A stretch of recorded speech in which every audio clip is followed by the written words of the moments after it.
Magandang tanghali, Gusian. Alamin po natin ang huling lagay ng panahon ngayong Lunes. Mga kagusian, talaga namang parang naka-aircon pa rin tayo nitong huling mga araw. Yan ay dulot ng hangin amihan o northeast monsoon. Sa Baguio, bumagsak sa 10 degrees Celsius ang temperatura kahapon ng umaga.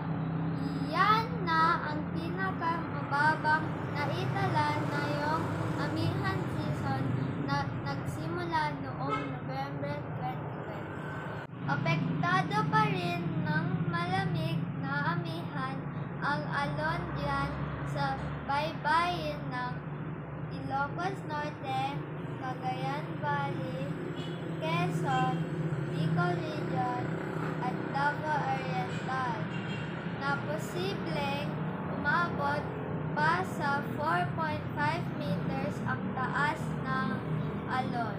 Bukas, mararamdaman pa ulit natin ang malamig na panahon sa buong bansa hanggang Huwebes yan.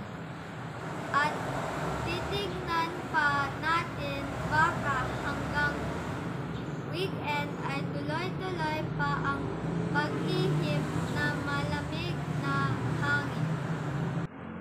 Ang hanging amihan ay magtatagal sa buong buwan ng Pebrero, kaya i-enjoy lang natin ang malamig na panahon kasama ang ating mga mahal sa buhay.